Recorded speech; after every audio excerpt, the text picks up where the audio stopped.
The morning was cold and quiet when the sky broke open. Staff Sergeant Kim Do-won was drinking his second cup of coffee when the alarm started screaming. He dropped the cup and ran outside. Above him, the clouds were splitting apart. Something massive and dark was pushing through them.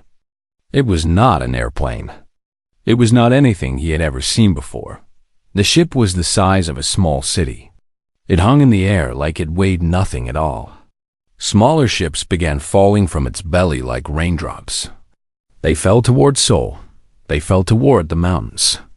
They fell everywhere. Do-won had been a soldier for 15 years. He had trained for war with other nations. He had never trained for this. But he did not freeze. He did not run.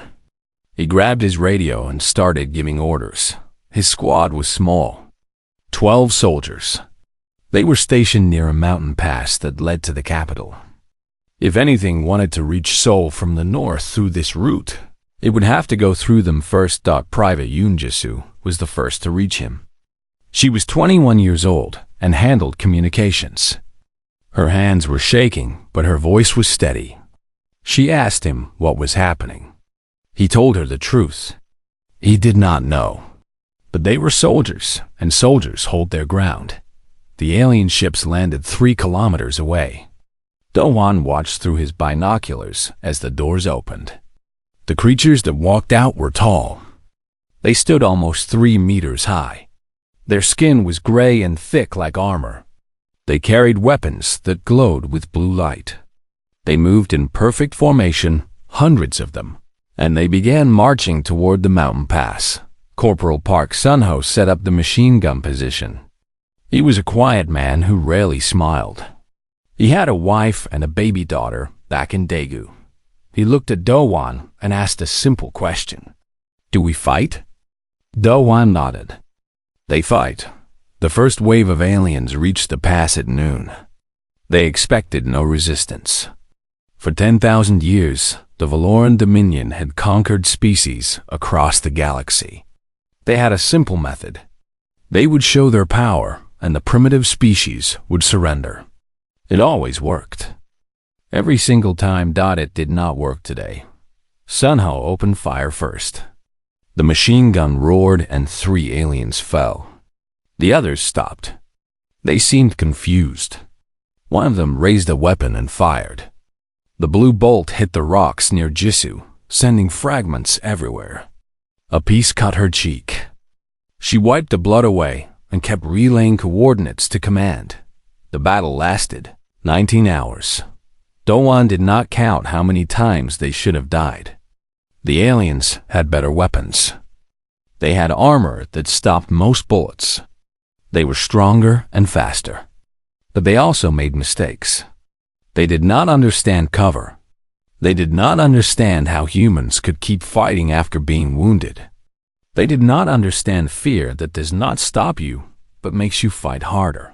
Private Yoon Ji-soo took a plasma burn to her shoulder in the 8th hour. The wound was bad. The medic said she needed to fall back. She refused. She wrapped the wound with one hand and kept working the radio with the other. She called in artillery strikes. She coordinated with other units. She did not stop. Corporal Park Sun-ho ran out of ammunition for the machine gun in the 12th hour. He picked up a rifle from a fallen friend and kept shooting. When an alien got close enough to grab him, he pulled his knife and stabbed it in the neck. The creature fell. Sun-ho picked up its weapon and figured out how to use it in less than a minute. The aliens kept coming, wave after wave. But the pass was narrow, and 12 soldiers who refused to die held it like a wall. In the 15th hour, Do-won was shot in the leg. He could not stand anymore. He sat against a rock and kept firing. A young private asked him if they should retreat. Do-won looked at the boy and shook his head. Retreat meant opening the path to Seoul. Retreat meant millions of civilians with no protection. They would not retreat. By the 19th hour, only 7 of them were still fighting. 5 were dead. The others were wounded, but still holding weapons. The ground was covered with alien bodies. The gray creatures had never seen anything like this. They had fought species with claws and fangs and natural armor. They had never fought creatures who were so weak and so impossible to break. The Valoran commander ordered the retreat. It was the first retreat in Valoran military history. 300 of their warriors had attacked 12 humans. More than 200 Valorans were dead. The humans were still there, bleeding and broken, but still pointing their weapons at the pass. Ambassador Kiva received the report on his ship. He read it 3 times. He could not understand it. The humans had no genetic enhancements. They had no energy shields. Their bodies were fragile. Their weapons were primitive. They were, by every measure the galaxy used, ordinary. He sent a message to the Galactic Council. He wrote, "We engaged a small unit of human defenders. They called themselves ordinary soldiers. They had no special designation, no elite status. They were simply soldiers. We require immediate clarification. If these are their ordinary fighters, we must know what their extraordinary ones are capable of." The council received the message and began to worry. Meanwhile, on Earth, medics carried Staff Sergeant Kim Do-won to a helicopter. He was losing blood. His vision was fading. But before he passed out, he grabbed the medic's arm. He asked about his squad. The medic told him 7 survived. Do-won smiled. 7 was good. 7 meant they had won. He closed his eyes. Across the planet, similar stories were happening. Small groups of humans were fighting against impossible odds. They were not winning every battle. Many were dying. But they were not surrendering. They were not breaking. And the aliens were starting to realize that something was very wrong with their invasion plan. The humans were ordinary. That was exactly what made them terrifying. Private Yoon-jisu sat in the medical tent, her shoulder wrapped in bandages. A reporter asked her how she kept fighting after being wounded. She thought about the question for a moment. Then she gave a simple answer. She said she was not special. She was just a soldier. And soldiers do not leave their friends behind. They do not run when people need them. They stay. They fight. They hold the line. The reporter asked if she was scared. Jisoo nodded. She was terrified. Every moment of those 19 hours, she was scared. But fear did not mean she could stop. Fear meant she had something worth protecting. And she would protect it until she could not move anymore. The first day of the invasion ended. The aliens had expected victory in hours. Instead, they had learned something that would haunt them for years to come. Humans were not strong. They were not fast. They were not special, but they did not break. And that was something the galaxy had never seen before. 6 months had passed since the first invasion. The aliens had failed to take Earth quickly, but they had not given up. They changed their strategy. They decided to attack the human colonies in space first. Cut off the colonies, then starve Earth into surrender. It was a logical plan. The Galactic Council sent their best. The Mordic Legion had never lost a war. They had conquered 47 species. Their warriors were bred for battle. Each one stood over 2 meters tall, with 4 arms and skin like stone. They felt almost no pain. They feared nothing. 40,000 Mordock warriors descended on Mars. Their target was New Helsinki, the largest human colony on the Red Planet. 100,000 civilians lived there. Only 2,400 soldiers protected them. Colonel Baek Yeon-soo commanded the defense. She was 43 years old. She had gray in her hair and scars on her hands. She had been a soldier for 25 years. When she saw the enemy numbers, she did not panic. She gathered her officers and told them the truth. Help from Earth would take months. They were alone. They would have to hold until reinforcements arrived. The siege began on a cold, Martian morning. General Thane of the Mordek Legion expected quick victory. He sent 5,000 warriors in the first wave. They marched toward the colony walls with complete confidence. The walls were thin metal. The defenders were few. This would be easy. It was not easy. The humans had spent 6 months preparing. They had dug trenches. They had built hidden bunkers. They had placed mines in patterns the Mordek could not predict. The first wave lost 800 warriors before reaching the walls. They retreated in confusion. General Thane was surprised but not worried. He had 40,000 soldiers. The humans had less than 3,000. Mathematics was on his side. He would simply keep attacking until the humans ran out of bodies. But humans did not follow. Mathematics. Sergeant Han Mireille was a combat medic. She was 28 years old and small in size. Before the war, she had worked in a hospital in Bazan. Now she ran across battlefields, saving lives. On the 15th day of the siege, she did something that made General Thane question everything he knew about war. A soldier named Private An Taman was shot in the chest. He fell on open ground between the trenches and the enemy line. The Mordek were advancing. Anyone who went out there would die. Everyone knew this. Mireille ran anyway. Plasma bolts flew around her. One hit her arm. She stumbled but kept running. She reached Taman, grabbed his vest, and started dragging him back. Another bolt hit her leg. She fell. She crawled. She pulled him with her one arm.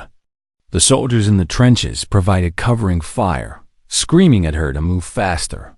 She made it back. Both of them survived. General Thane watched the whole thing through his viewing device. He could not understand it. The medic had no chance. The mathematics said she would die. But she ran anyway. She was shot twice. She kept going anyway. She saved one life at the risk of her own. Why? For one soldier? He did not understand. His species did not work this way. Mordek warriors were valuable. They were not wasted on rescue missions with bad odds. If a warrior fell, others stepped over him and continued fighting. That was logical. That was efficient. Humans were not logical. And somehow, that made them more dangerous. The siege continued. Days became weeks. Weeks became months. The Mordek kept attacking. The humans kept dying. But they also kept fighting. Master Sergeant Cho Hyok was a sniper. He was 35 years old and spoke very little. His partner was Corporal Kang Yuna, a woman who had been a competitive shooter before joining the military. Together, they found a hidden position in the mountains outside the colony. They stayed there for 12 weeks. Every day, they killed Mordek officers. Every single day. They slept in 4-hour shifts. They ate cold food that tasted like dust. They did not shower. They did not complain. They simply worked. By the end of the siege, they had killed 847 Mordek officers. The enemy command structure was in chaos. Orders were not reaching troops. Attacks were becoming uncoordinated. 2 humans with rifles had done more damage than 1,000 soldiers. Colonel B. Kyonsu walked the trenches every night. She talked to every soldier she could find. She learned their names. She asked about their families. When they were scared, she did not lie to them. She told them the truth. The situation was bad. They might all die. But they were protecting 100,000 civilians who had no weapons and no way to escape. That was worth dying for. The soldiers believed her. Not because she gave great speeches. Because she stayed with them. When the attacks came, she was in the trenches too. She fired a rifle like everyone else. She bled like everyone else. She was not asking them to do anything she would not do herself. In the 3rd month, the food started running low. In the 4th month, the ammunition was almost gone. The soldiers were exhausted. Many were wounded. The medical supplies had run out weeks ago. Myra was treating injuries with torn cloth and alcohol meant for cleaning equipment. General Thane sent a message offering surrender. He promised the soldiers would be treated as prisoners of war. He promised the civilians would not be harmed. He was being honest. The Mordic respected courage, and these humans had shown more courage than any species he had faced. Colonel Beak read the message to her soldiers. She asked them to vote.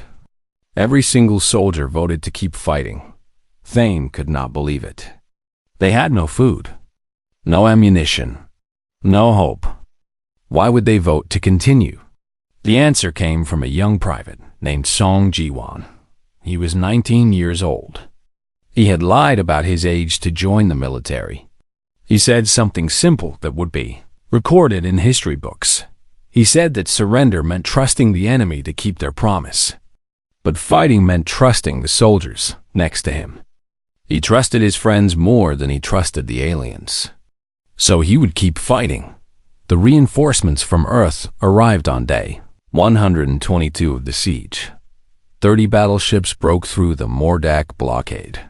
50,000 fresh soldiers landed on Mars. The Mordak, already weakened and confused, began to collapse. General Thane ordered a retreat, but it was too late. The humans were not interested in letting them escape. When the battle ended, the numbers told a story that shocked the entire galaxy. The defenders of New Helsinki, 2,400 soldiers at the start, 891 alive at the end. The Mordic Legion, 40,000 warriors at the start, 31,000 dead. Only 9,000 managed to escape. General Thun was captured. He was not afraid of death. The Mordic did not fear death. But he was confused. He needed to understand. They brought him before Colonel Beak. She was thin now. Her uniform was torn. She had bandages on her arms and face. She looked like she should be in a hospital, not a command center. Thane asked her one question.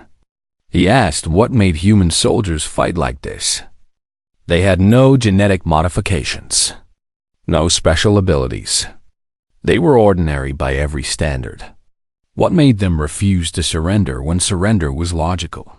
Beak looked at him for a long moment. Then she answered. She said they were fighting for each other.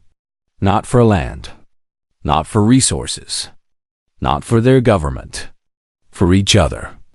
The soldier next to them, the medic who pulled them from danger, the sniper who watched over them, the colonel who walked the trenches at night. They fought because giving up meant betraying the people who trusted them. Thane understood.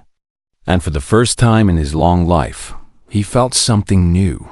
He felt fear, not of dying, but of fighting an enemy who could not be broken. The news of New Helsinki spread across the galaxy. The Mordak Legion, undefeated for 1,000 years, had been destroyed by a tiny force of ordinary humans. The Galactic Council held an emergency meeting. They were beginning to realize they had made a terrible mistake. The Galactic Council had ruled the known universe for 10,000 years. 12 ancient species sat on the council. They had seen empires rise and fall. They had conquered over 200 species. They had never failed. They had never been afraid. Now they were both. The council chamber was vast. It floated in space, far from any star. The 12 counselors sat in a circle, their forms strange and varied. Some had scales. Some had tentacles. Some had no bodies at all, existing only as patterns of light. They had one thing in common. They were all worried. Counselor Veth of the Sonari stood to present his report. The Sonari were an old species. They had no physical form. They existed as pure thought. They were considered the wisest of all council races. Veth had studied the humans carefully. He was more confused than ever. He showed the council the data. Human biology was unremarkable. Their lifespan was short, 80 cycles, sometimes less. They had no natural weapons, No claws, no venom, no armor. Their bones broke easily. Their skin tore easily. They healed slowly. By every measure the galaxy used, humans were weak. But the war data told a different story. Humans had won 14 of 15 major battles against Council forces. Their casualty tolerance was higher than any species on record. They continued fighting after losing limbs. They continued fighting after watching friends die. They continued fighting when victory was impossible. Councilor Marn of the Drexian Empire spoke next. The Drexians were warriors. They had forearms and muscles like steel. They respected strength. They could not respect humans. Humans were physically inferior. There had to be an explanation. Perhaps drugs. Perhaps hidden technology. Perhaps the reports were lies. Veth said the reports were not lies. He had studied them carefully. Humans used no special drugs. Their technology was primitive. They were exactly what they appeared to be. Ordinary creatures. Frighteningly ordinary. The Council decided they needed to study a human directly. They needed to understand how these weak beings kept winning. They had a prisoner. Captain Shin Yumbi of the United Earth Defense Force. She had been captured 3 weeks ago when her ship was destroyed.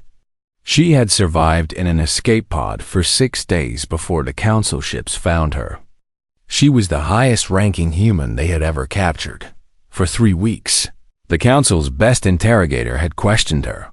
His name was Vorn. He was a Kelthian, a species that could sense emotions and cause pain with their minds. He had broken the wills of hundreds of prisoners from dozens of species. He had never failed. He had failed with Captain Shin. They brought her to the Council chamber in chains. She walked slowly. Her body was covered in bruises. Her left eye was swollen shut. She had not eaten properly in days. She looked like she could barely stand. But her one good eye was clear. She looked at the 12 most powerful beings in the galaxy without fear. Councilor Veth spoke to her directly. He asked why she had not given them any information. The war was lost for humanity. The Council had millions of ships, billions of soldiers. Earth would fall eventually. Her silence was pointless. By listened to the translation device. Then she smiled. It was not a happy smile. It was the smile of someone who knew something others did not. She said the war was not lost. She said the Council had made a mistake. She said they thought they were conquering a planet. They were actually waking up a species. Councilor Mon laughed. He asked what humans could do. They were weak. They were primitive. They would be crushed like every other species before them. Yumbi looked at him with her one good eye. She asked him a question. She asked how many Mordak died at New Helsinki. Marn did not answer. She told him anyway. 31,000. Killed by 2,000 ordinary soldiers. She emphasized that word. Ordinary. She said the Council kept using that word like it was an insult. They did not understand what it meant. Councilor Veth leaned forward. He asked her to explain. What did ordinary mean to humans? Umbi was quiet for a moment. The chains on her wrists clinked as she shifted position. When she spoke, her voice was calm. She said ordinary meant everyone. It meant the teacher who had never held a gun before the war. It meant the farmer who left his fields to fight. It meant the mother who kissed her children goodbye and joined the military. It meant the old man who came out of retirement because his planet needed him. She said humans did not have a warrior caste. They did not breed soldiers in special facilities. They did not modify genes to create fighters. When danger came, ordinary people became soldiers. All of them. Any of them. The Council was quiet. Yumbi continued. She said the Council thought they were fighting an army. They were fighting a species. Every human on Earth. Every human in the colonies. Every human who had ever lived. They all carried the same thing inside them. The same stubbornness. The same refusal to give up. The same love for the people next to them. She said you could kill 1,000,000 humans. 10 million would rise to take their place. You could destroy cities. The survivors would fight from the ruins. You could win every battle. The humans would keep coming. They would never stop, because they were not fighting for victory. They were fighting for each other. Vorn, the interrogator, spoke then. He said he had tortured her for 3 weeks. He had used every technique he knew. He had caused her more pain than most beings could survive. She had not broken. She had not given any information. He did not understand why. Yumbi looked at him. She said the answer was simple. She was not afraid of pain. She was not afraid of death. She was only afraid of one thing. She was afraid of betraying the soldiers who had served under her. She was afraid of letting down the people who trusted her. That fear was stronger than anything Vorn could do to her. The council chamber was silent for a long time. Then, Councillor Veth asked one more question. He asked what humans called soldiers like her. Special forces? Elite warriors? Yumbi shook her head. She said she was a regular officer. Nothing special. There were millions like her. Billions, maybe. Every human who put on a uniform became what she was. Every human who picked up a weapon became what she was. She said she was just an ordinary soldier. That was all. Nothing more. They took her back to her cell. The council remained in the chamber, discussing what they had heard. They talked for hours. They analyzed every word. They tried to find weakness. They found none. Councillor Veth finally said what everyone was thinking. He said they had made a terrible mistake. They had attacked a species that could not be conquered. Not because humans were strong, because humans were ordinary. And there were billions of them. The council made a decision. If they could not defeat humans in battle, they would break their spirit. They would attack civilians. They would destroy cities. They would make humanity too afraid to fight. It was a logical plan. It would work on any other species. It would not work on humans. But the council did not know that yet. They would learn.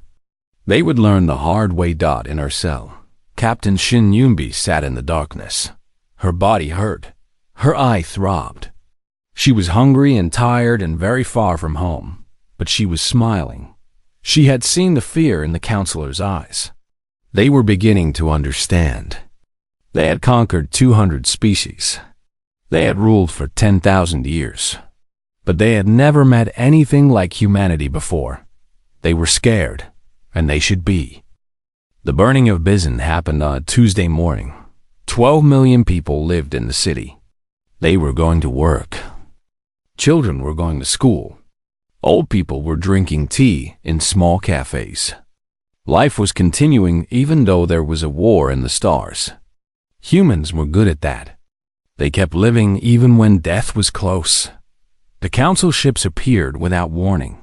There was no battle, no demands, no communication. The orbital bombardment lasted 4 minutes. When it stopped, Bizon was gone. 12 million lives ended in 4 minutes. The council expected grief. They expected collapse. They expected humans to realize that resistance was hopeless. They had destroyed cities before. It always worked. Species would surrender to protect what remained. Humans did not surrender. Lieutenant General No Jie was in Seoul when the news arrived.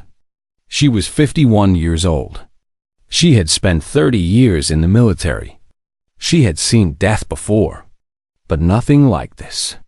Nothing like 12 million people erased in 4 minutes.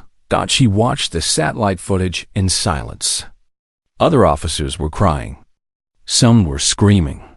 The room was filled with grief and rage. Jie felt both, but she also felt something else. Something cold and clear. She felt purpose. Within 24 hours, recruitment offices across Earth were overwhelmed. People who had never thought about military service were signing up. Teachers, doctors, students, elderly people, mothers and fathers. They came in waves. They came by the millions. Staff Sergeant Bei Wujin was one of them. He was 34 years old. Before the war, he had been an accountant. He had no military experience. He had never fired a gun. But his parents had lived in Bizin.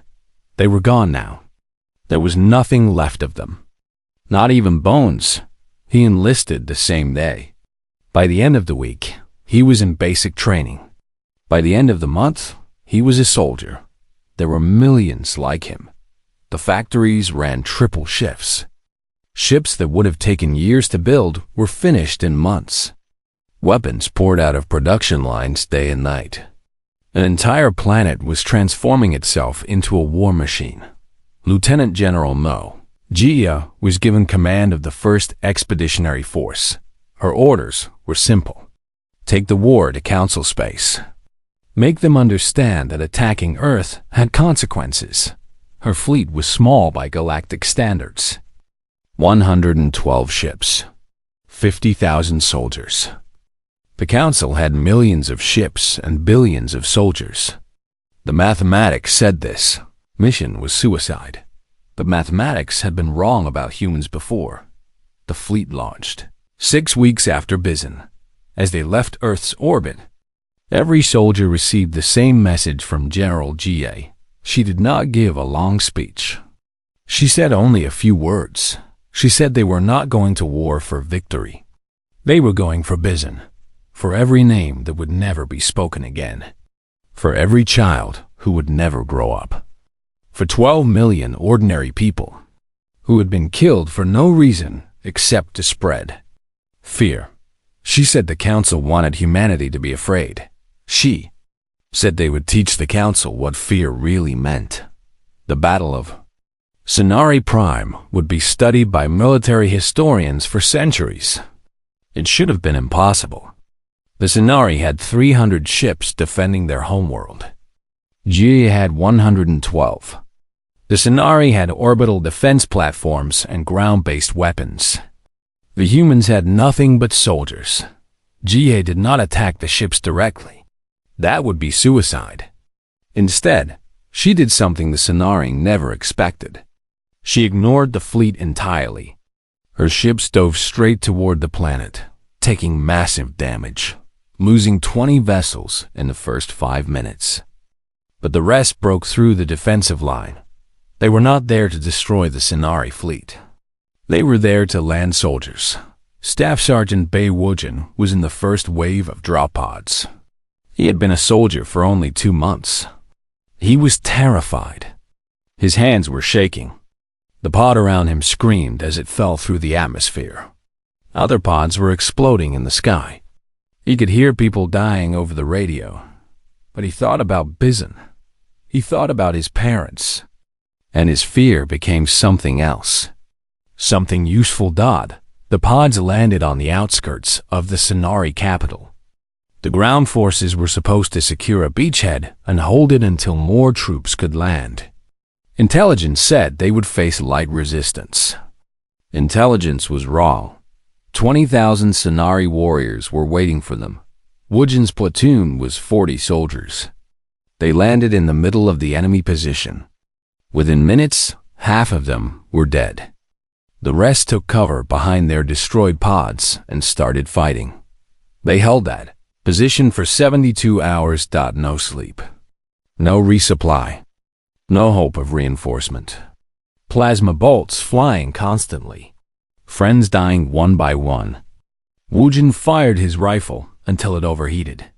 He picked up an alien weapon and kept firing. When that ran out of power, he used a knife. When the knife broke, he used his hands. A reporter later asked him how they survived. He said they were thinking about Bizin. Every time he wanted to give up, he remembered the 12 million. He remembered that the Sonari Council had voted for the bombardment. He remembered that somewhere in the capital behind him, the beings who had made that decision were hiding. He would not let them hide forever. The reinforcements finally broke through on day 3. Fresh soldiers poured down from the sky. The Sonari defenders, exhausted from 3 days of fighting, began to collapse. By the end of the week, the capital was surrounded. General GA offered them a chance to surrender. She was not interested in killing civilians. She was not interested in revenge against innocent people. She wanted only one thing. The council members who had ordered the burning of Bizan, the Sonari government, refused. They said the council members were protected, sacred, beyond human justice. GA responded with a single sentence. She said nothing was beyond human memory. The battle for the capital lasted 2 weeks. It was brutal. Both sides took heavy losses.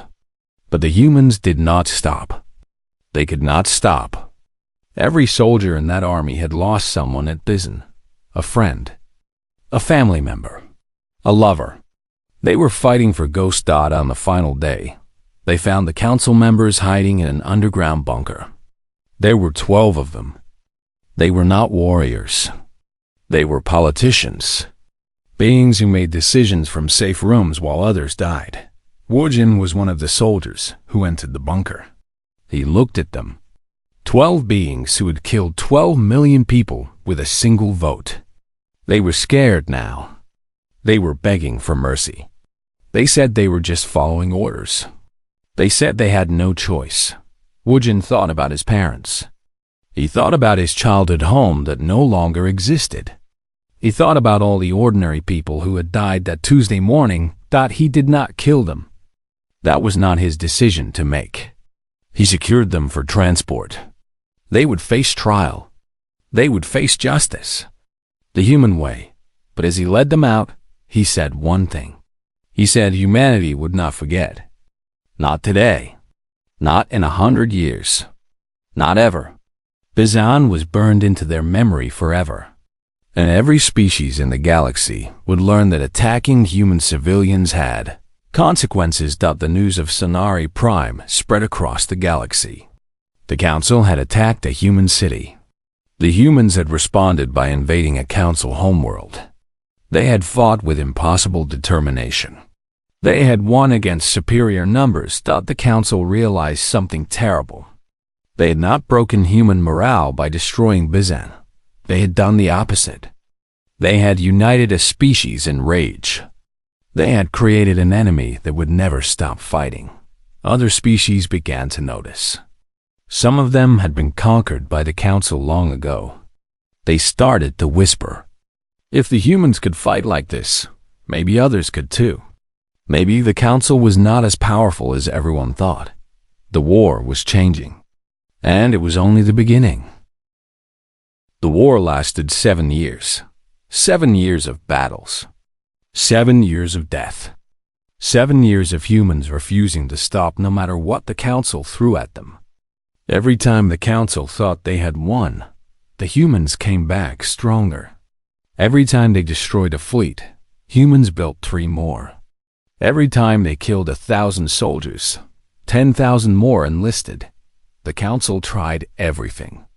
They used biological weapons. The humans developed cures. They used psychological warfare. The humans ignored it. They tried to assassinate human leaders. Other leaders took their place. There was no single head to cut off.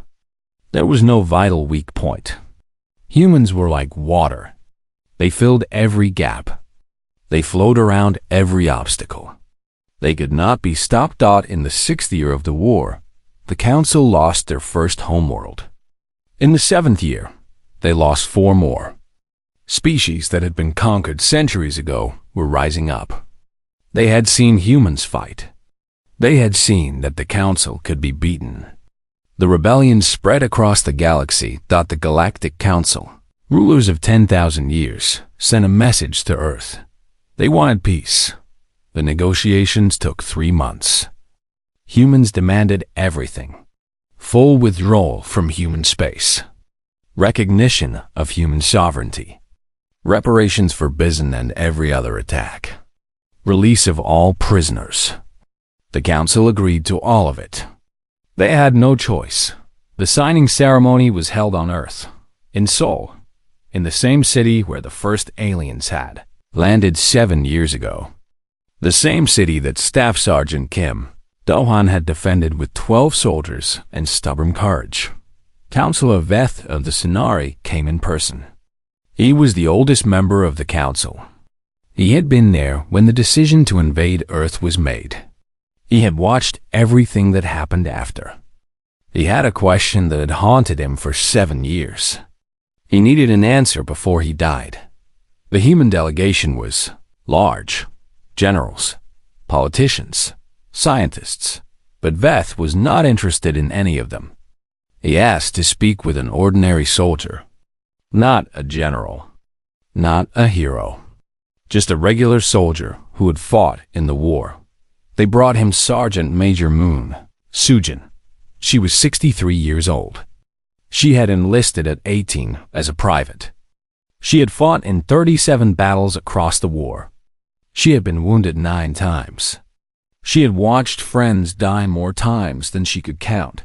Her husband had died in the burning of Bazan. Her son had died 2 years later, fighting on a distant moon.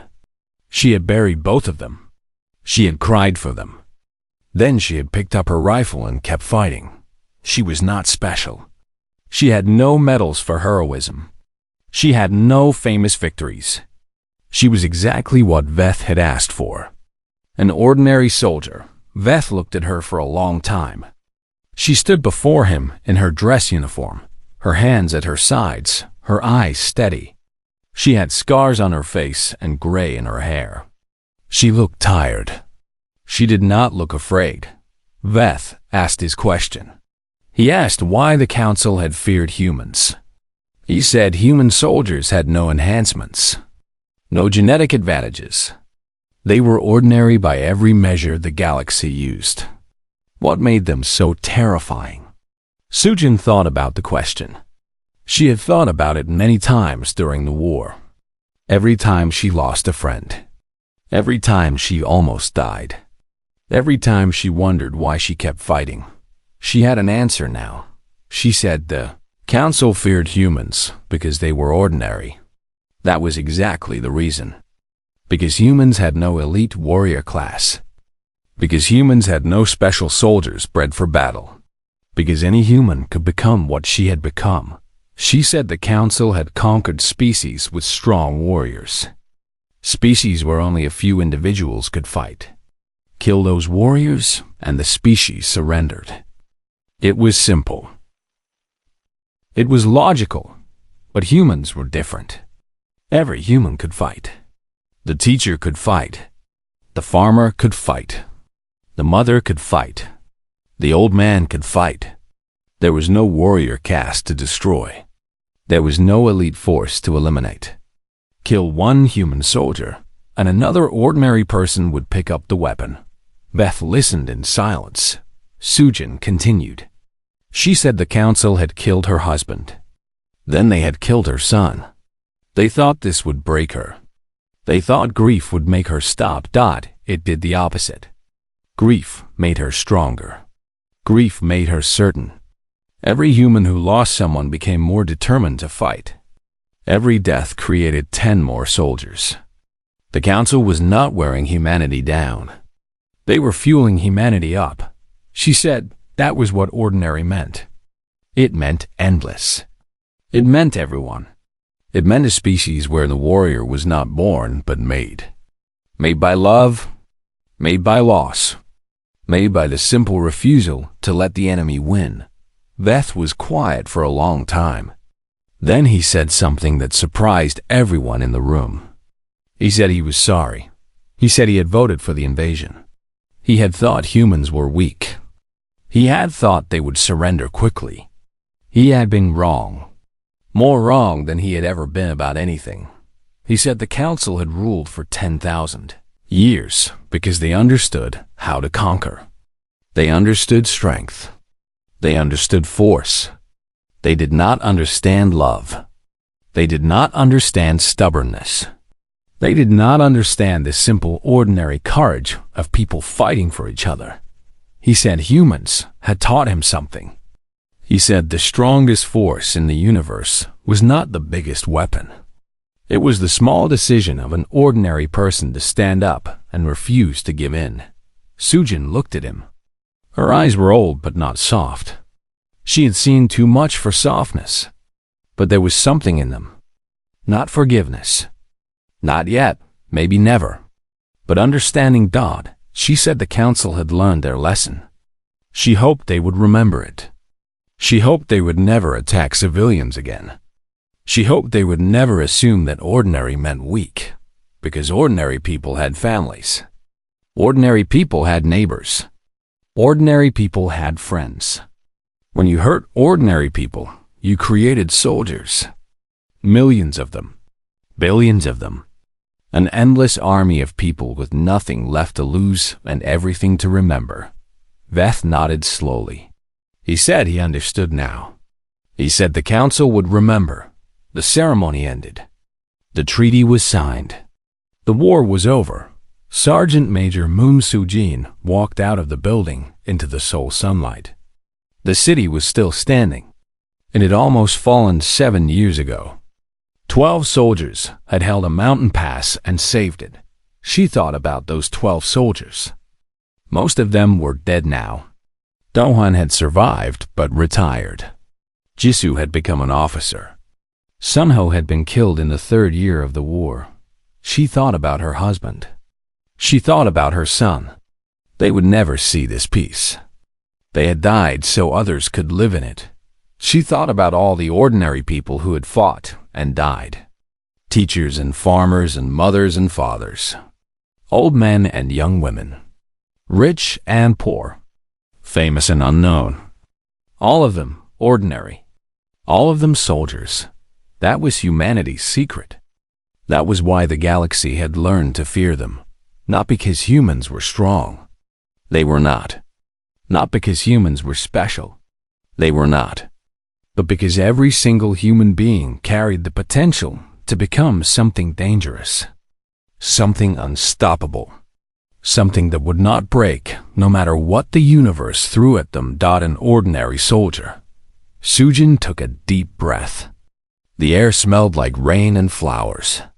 Somewhere in the distance, a child was laughing. Life was continuing. The war was over. Humanity had won. She allowed herself a small smile. Then she started walking home. She was tired. She had been fighting for a very long time. But she was still standing. Still walking. Still ordinary. Just like humanity itself. The Galactic Council never forgot the lesson they had learned. They spread the story to every species in their domain. They told them about the humans. The ordinary species that had defeated the greatest empire in the galaxy. They told them to never make the same mistake. Never underestimate the ordinary. Never assume that weakness meant defeat. Never believe that small meant insignificant. Because somewhere out there, an ordinary person was always ready to stand up. To fight. To refuse to surrender. And that was the most terrifying thing in the universe.